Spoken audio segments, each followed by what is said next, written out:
I bought a broken $260 gaming PC from Facebook Marketplace, and wait until you see what we got. The seller had it listed for 750 Australian dollars, then he dropped it to 500, and ultimately I actually asked him for 400 and he accepted. He says that he tried different RAM and a different CPU, but ultimately concluded that the motherboard was dead. It has not been powered on in over 2 years and has just been sitting there collecting lots of grime and dust. But we're gonna put in the time to get this PC cleaned up completely, test each part, and see how this beast performs. So this is a dual R9 290 system, and with both GPUs around 90 Australian dollars each, and the power supply, believe it or not, is actually worth at least 2/3 of the cost that we paid. We've actually got ourselves a killer deal. Now, as I said, the seller says that the motherboard is dead. There is dust absolutely everywhere, and I've actually found a spider living inside the build. There's also webs down the bottom here next to the power supply, so I'm hoping I don't find anything that is still alive. The tubes are completely gone. Once upon a time, the liquid was actually white, believe it or not. Now inside the reservoir is completely clear. The fan filter up the top is completely disintegrating. It's falling apart and it's not doing its job properly. On the rear, he's installed an aftermarket fan filter, and it's not even covering where the panel holes are, so it too is not doing its job. Apart from all the dust and grime, the case itself is actually not too bad condition. I can't see any wear and tear marks, maybe small ones here and there, but I think once we get this cleaned up, it's gonna look as good as new. Hopefully it's just the motherboard that's dead and nothing else, because if that is the case, this is gonna be a easy fix for us and we'll be able to flip it for a nice profit. Now, while my editor and I put together this video, I'd love to give away 3 full licenses of Filmora to our audience. Just comment below your experience with using the free Filmora video editing program, and we'll pick 3 winners. Filmora is a video editor program that we use for editing loads of our videos. It has built-in AI features that make editing super easy for the individual. Now, with the AI Copilot tool, if you don't know how to do anything such as brighten your clip or even apply a flame effect, you can actually ask the AI to show you the steps on how to do that. There is even AI text-based editing, so if there's a particular paragraph or a couple of words or a line that you don't like, you can simply highlight it, press delete, and it'll actually delete it from your clip. It's that simple. Let's not forget, we also have AI text to video as well, and we also have AI copywriting, so we can actually type in a video topic, get a few ideas for our video, and even have it generate a few video titles. You could also try our AI thumbnail creator, which will allow you to take your favorite snapshot of your video, allow you to pick different themes and edit it, and you can even add your own text on top. AI music generator also gives you a load of different sound options for the background of your video to choose from depending on the mood that you're in. We still have access to all of the features we know and love, like video effects, speed ramping, green screening, audio visualizer, and even audio denoise. If you want to try it out for free, it is available on Windows, Mac, iOS, and Android. I'll leave a link down below.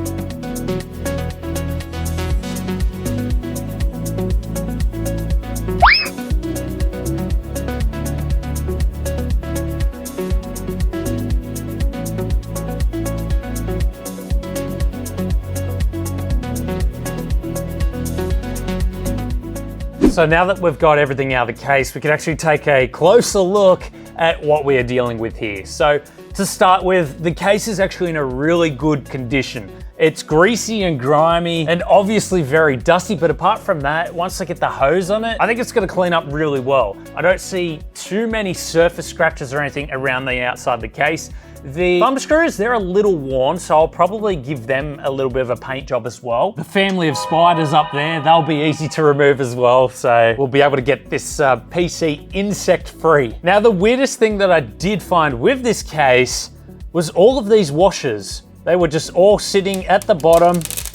There's got to be at least 15 washers there. So I don't know why they were just sitting down below, but they were there, we found them. So I've got an endless supply of washers now. So let's go ahead and get this case fully cleaned out.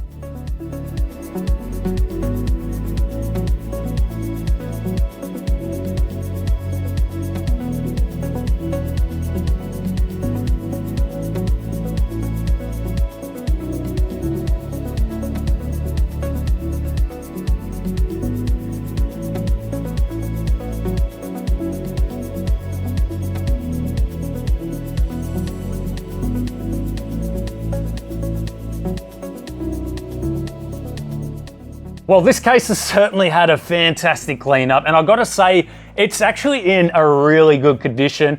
There isn't really any marks or anything over it. Kind of looks brand new. The only marks that I found were on the rear side, just some scuff marks. That's general wear and tear, and that's to be expected with a case that's this many years old. Now, of course, we did have a spider living inside. That's gone now. There's no more animals living inside of here. The case now smells like lemon, I think it is, yeah. So I mean, that's better than what it smelled like before. The only thing that I did find with this case is this front panel right here doesn't have any clips that hold it in place anymore. They seem to have snapped off the bottom, and the only thing holding them on is the sort of top half of the clips. So what I might try and do is figure out some way underneath to keep it fully clipped in on the bottom side, then it should be good to go. Well, we have ourselves here an older, ultra durable AM3 motherboard, DDR3 compatibility. So I hope if the CPU is broken in any way, I have a spare one just in case. But you can see here that this motherboard, it's been sitting there for a very long time. We have grease and grime all over it, all in the RAM slots, all down below here in all of the IO connectivity, all over the PCIe slots. There's so much in amongst the fins as well. It's going to be hard for our toothbrush to reach in there. So we may have to get the pipe cleaner in there too to get in between all of the little gaps. The CPU socket itself is actually not too bad. Around it, a little bit of dust. So we'll make sure we clean up all of that, and a little bit of hair stuck to it as well. And this rear IO here really needs the pipe cleaner in between all of these gaps that the toothbrush will not reach, but it should clean up nicely, and hopefully we can get it working. But as I said, the seller did say the motherboard was dead, so we'll wait and see.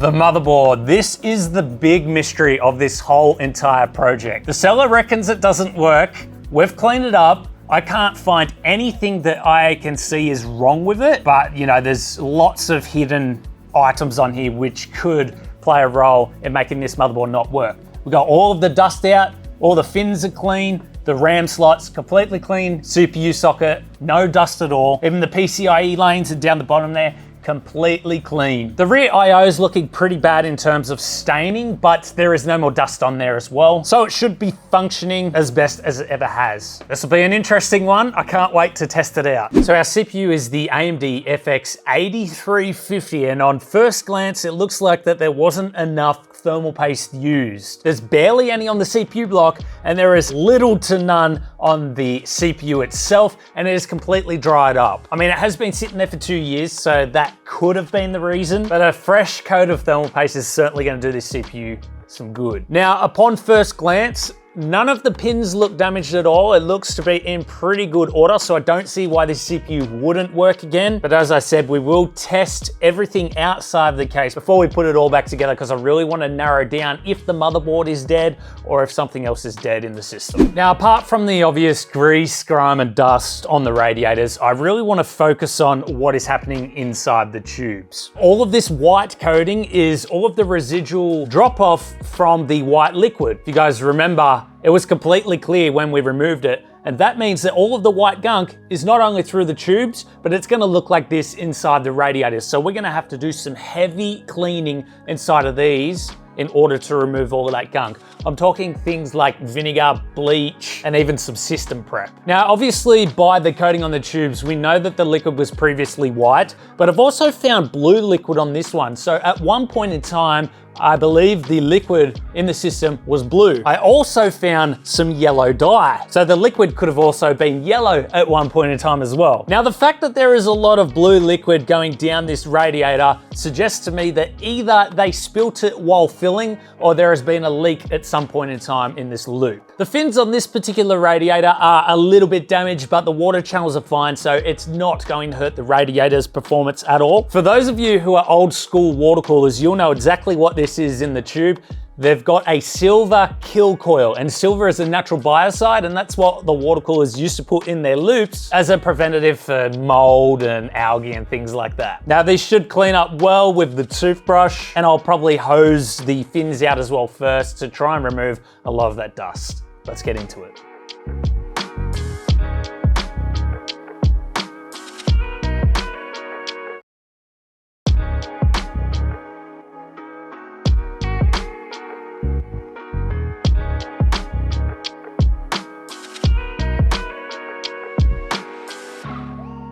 Apart from the GPUs, one of the more harder things to clean, we can't actually see inside the radiator, so we don't 100% know if we've completely cleaned them out or not. However, I will say I did 3 rounds of CLR and 1 round of bleach until everything was coming out clear. And you guys would have seen, we had stuff coming out blue. So this was really caked in here, but it seems like we've got the majority of it. It even looks clean when I'm looking into the ports there. There's a little bit of staining and stuff around the ports, but I'm also gonna be doing a system prep loop run to try and clean it even further. Now, as I touched on earlier, we do have a little bit of fin damage. That's not actually going to affect the cooling ability of the radiators at all because it's not the water channels that are damaged. I will say though, I made a bit of a mistake myself. I accidentally dropped this radiator here. It doesn't look like it's caused any puncture or anything like that, any holes. I'm not sure if it's going to affect the ability to do up a fitting or not, but I will leak test this and see if I have caused any damage. If I have, then we still have the single 360 and I can see if I have another 240 laying around somewhere, but yeah, it just sucks that I did that. I accidentally dropped it, wasn't really paying attention, so yeah, that is my fault. Now this power supply, the Seasonic Prime titanium rated power supply, 1000 watts, is probably one of the best power supplies on the market. And this is the most expensive part of this build. They definitely didn't skimp out when it comes to the power. The power supply looks completely clean on the inside. Even around the sides, it looks pretty good, but on top, obviously, it's been sitting there for a while, so that's where the dust has accumulated there. It's just gonna be a simple wipe off really, and then this power supply will be good to go. I will try and blow out the inside with the blower as well, just to see if there is any loose dust there, but I don't think we need to open up this one. So let's get this looking brand new. Honestly guys, not much to say about this one. A quick wipe over, and we also did blow it out just to try and remove any little dust particles inside, but for the most part, it looks super clean inside anyway. So as long as this works, that's 3/4 of our money back in profit, just from the power supply. Well, we'll have to wait and see. Our good old CPU block, I am very worried about what it's gonna look like on the inside, especially with the state of the tubes. If it's anything to go by, it's not gonna look pretty on the inside. Mold, lots of buildup, but the toothbrush will be able to get into the fins, so I have some hope there. It'll be interesting to see if any of the nickel plating is stripped or not, but only time will tell once we open it up. Hopefully it is an easy clean. The thermal paste on the back is not looking the best. Very dry. Doesn't look like there was a lot of paste applied in the first place. Surprised the CPU wasn't overheating, but maybe there was just enough 2 years ago when he was actually using it. So we'll wait and see how the CPU performs. The CPU block was absolutely terrible inside. The nickel plating had started stripping. There was rust and corrosion. We were able to remove that using some CLR. We actually let this sit in the CLR for overnight, which completely stripped all of that terrible gunk, especially in between all of the fins. And so we got that cleaned up nicely. But unfortunately, we can't do anything about the nickel plating stripping, but it shouldn't affect the performance at all.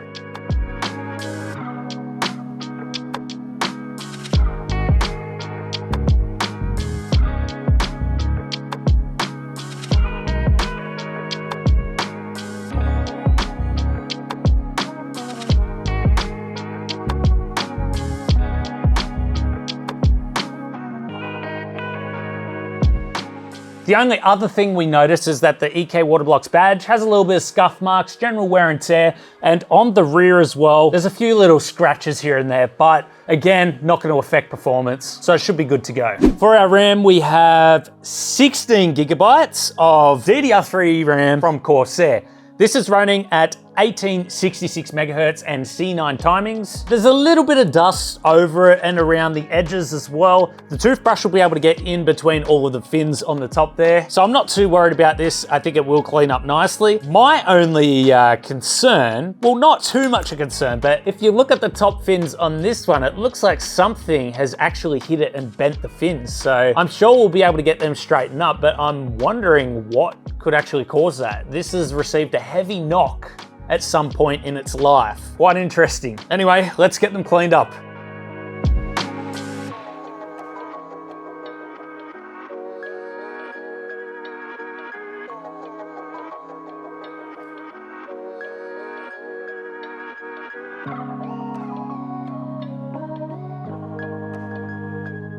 So we got our RAM nice and clean, and unfortunately, while straightening these blades, I did scratch up the surface just a tiny bit in a couple of spots, but it looks much better where it is now compared to how it was before, where the fins were actually squished. I much prefer to have those little tiny scuff marks as opposed to it being all bent and dinted. Now, I probably could have avoided those scuff marks by maybe putting like a rag or something there first as I was bending to prevent the teeth marks on my tools from stripping any of the paint, but lesson learned for next time. You know, I've never really said this before when it comes to cleaning out our PCs, but the liquid inside was actually the worst smelling part of the whole build.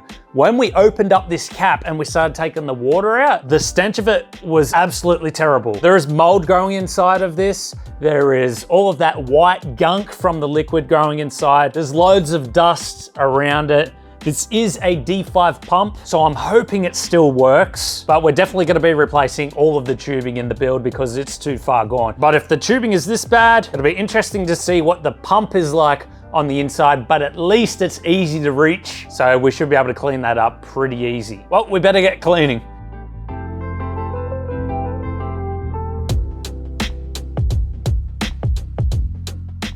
The reservoir's glass surface was fully caked with all of the residue from the coolant. If you remember the coolant that we pulled out, it was actually clear. So all of the kind of white particles in that coolant were stuck on here and inside of the plastic. This is actually glass as well, and it's actually cleaned up really nicely. All of the fittings on here, however, were rusted, so I am going to be putting fresh fittings on everything. Hopefully the D5 still works. The fans, always one of the grossest parts of any PC build cleanup. Of course, we have a load of grease and grime, lots of dust that is absolutely caked and stuck onto these fans, especially the back of this one here. It has really built up, I guess, from the fan just kind of sitting there over time. Yeah, I can't wait to get these cleaned up. Once I get the toothbrush in there, the pipe cleaner, and remove all of that dust, these will definitely be looking brand new. So let's get started.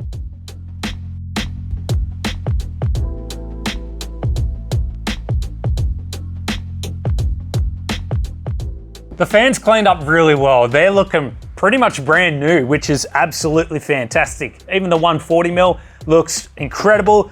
The toothbrush is the biggest help when it comes to cleaning these fans because I can get in all of the little crevices and cracks where a normal cloth couldn't really reach. And then I went over with a microfiber cloth just to get the remainder of the dirt and grime out. And it's good seeing these fans without mounds of dust and grime. So they're also smelling a lot better as well. The GPU blocks, they are definitely going to be an interesting one, especially with the tube going in If that is any indication of what is inside, well, it's not going to be pretty. I noticed one is a full copper water block and one is a nickel plated water block. So it'd be interesting to see if the nickel plated one is stripped at all. But apart from that, the major dust buildup is actually on the top back plate where that GPU is more exposed to the environment above it, with all of the dust coming down and settling on top. I did notice that there was dust down the PCB on the back and the front, so I am expecting to find some dust once we take the water blocks off. And the rear IO of the cards is not looking too bad. I'll get the toothbrush in there and it should clean it up really well. So I think it's about time that we get started on cleaning this. There's a bit of hair on it too.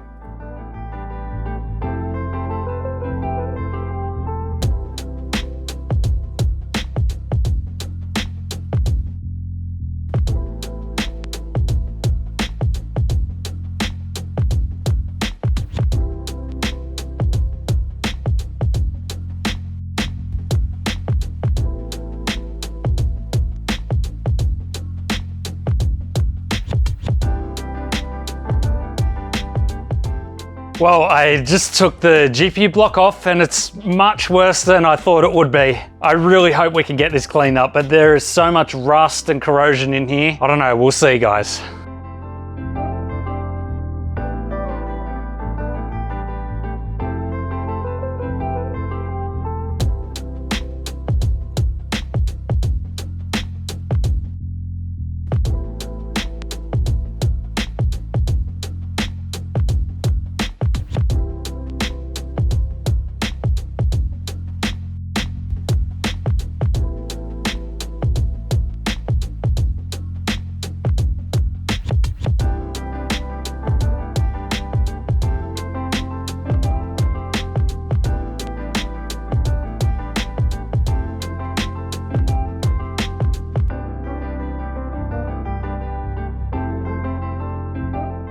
Well, we did the absolute best that we could, and as you can see, the copper one really cleaned up nicely. Down below, you can see that we've got nickel plating stripped off of the nickel plated block, so it's kind of turning into a copper block itself. There's not much more we can really do with this unless I wanted to sand back all of the nickel plating on there, but it's not going to hurt the water block at all. So I'm just happy we were able to get rid of all of the rust and staining. So these are certainly usable.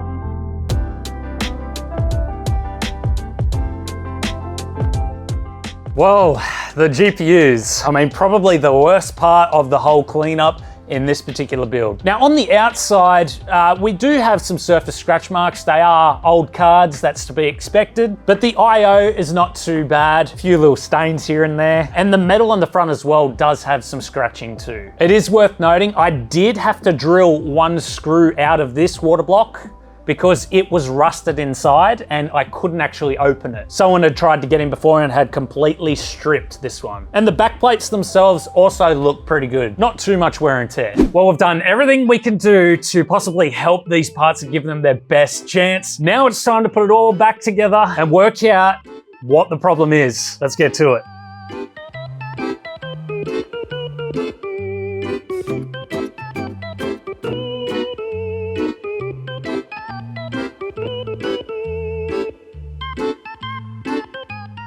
Rightio guys, first test. I've got the fan hooked up just to show that we've got power to the motherboard.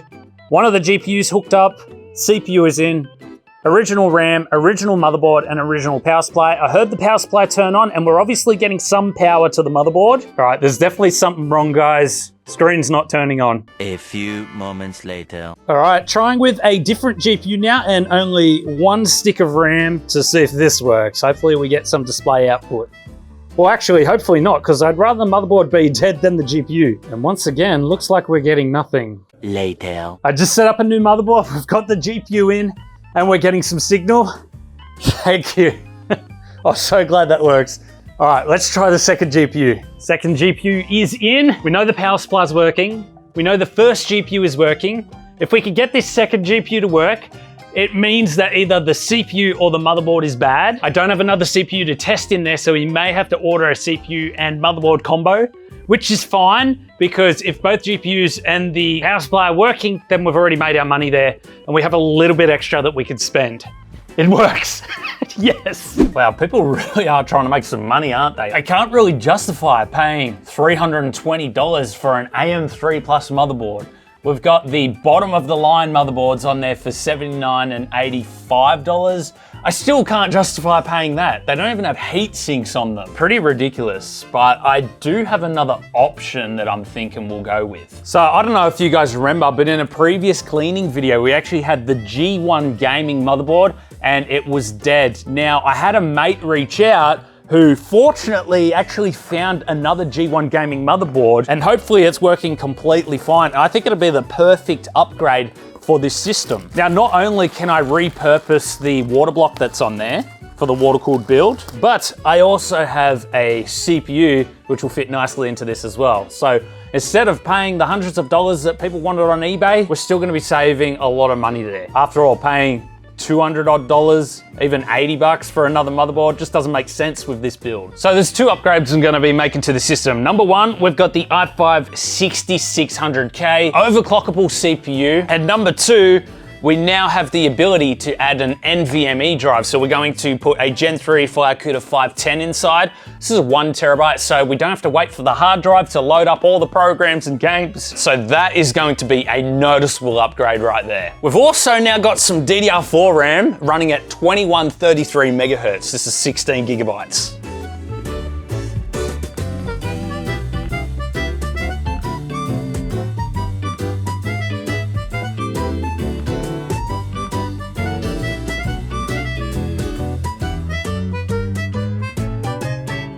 All right, guys, I don't really have many other options. Hopefully this works. Yes, let's go. Oh, even straight into Windows. Would you look at that? The NVMe drive is working, we're in Windows. We've got so many benchmarks on here too. We're good to go, guys. Let's get it together.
I wanted to demonstrate the PC's ability to perform in modern titles versus titles that are not so GPU dependent. For an older system like this, I didn't expect a lot from it in Cyberpunk 1080p low settings.